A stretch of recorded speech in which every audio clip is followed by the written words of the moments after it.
হবে ধর্মেন্দ্রর বায়োপিক, কিন্তু সেই বায়োপিকে সুযোগ পাবেন না সানি ও ববি। বায়োপিকের জন্য সালমান খানকে বেছে নিয়েছেন ধর্মেন্দ্র। ববি সানিকে ছেড়ে সুলতানে ভরসা দেখিয়েছেন হিম্যান। ধর্মেন্দ্র বায়োপিকে সালমানই হবেন হিম্যান। এখন থেকেই ভক্তদের মধ্যে উচ্ছ্বাস তুঙ্গে। কিংবদন্তি ধর্মেন্দ্রর জীবনকে পর্দায় ফোটাবেন সালমান খান। ধর্মেন্দ্র ইচ্ছা অনুযায়ী বায়োপিকে সালমান খান বলিপাড়ায় জল্পনা ছড়ালো। ধর্মেন্দ্র সালমান বন্ধুত্বের ছাপ দেখা যাবে বায়োপিকে। চুলে থেকে বায়োপিক, ধর্মেন্দ্র চরিত্রে অভিনয় করবেন সালমান। দর্শকেরা উচ্ছ্বাসিত। ধর্মেন্দ্র বায়োপিকের জন্য কেন সালমানকে বেছে নিলেন কিংবদন্তি অভিনেতা?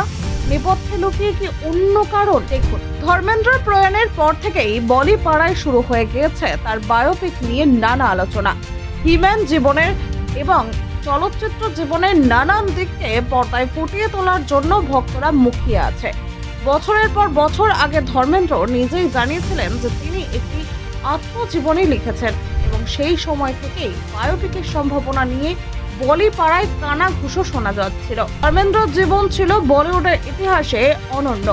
তার দীর্ঘ চলচ্চিত্র জীবনে অসংখ্য চমকপ্রদ এবং দাপুটে চরিত্রের অভিজ্ঞতা রয়েছে। সেই অভিজ্ঞতাগুলো কেবল দর্শকদের চোখে নয়, বরং পরবর্তী প্রজন্মের অভিনেতাদের জন্যও শিক্ষণীয়। তার এই বায়োপিক নিয়ে উচ্ছ্বাস স্বাভাবিকভাবেই বেড়ে গিয়েছে। সবচেয়ে বড় প্রশ্ন ছিল ধর্মেন্দ্র চরিত্রে কে অভিনয় করবেন।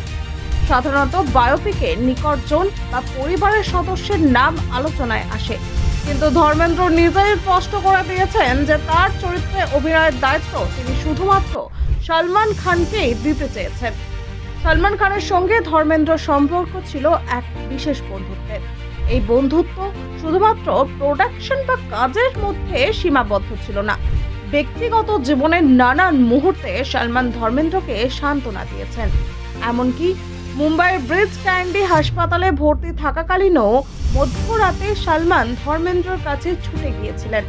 ধর্মেন্দ্রর বায়োপিকের জন্য সালমান খানের পছন্দের বিষয়টি তার ব্যক্তিগত অনুভূতিরই একটি অংশ ধরে নেওয়া যেতে পারে।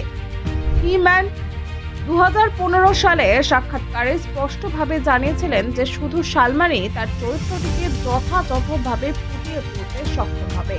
ধর্মেন্দ্রর দাপুটে চরিত্র, শারীরিক উপস্থিতি এবং বলিউডের প্রভাব, এমন সব গুণাবলীর কারণে সালমান এই চরিত্রটিকে মানানসই হিসেবে দেখাবে বলে তিনি মনে করেছেন। সালমান খানের ডাকাবুকো এবং সাহসী চরিত্র ধর্মেন্দ্রর পছন্দের সঙ্গে একদম মিলে যায়।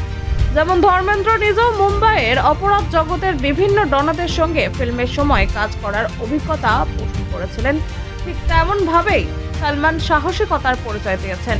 এই কারণে ধর্মেন্দ্র মনে করতেন এই চরিত্রটিকে সঠিকভাবে অনুবাদ করতে একমাত্র সালমান খানই পারবেন। ব্যুরো রিপোর্ট, নির্ভীক বার্তা।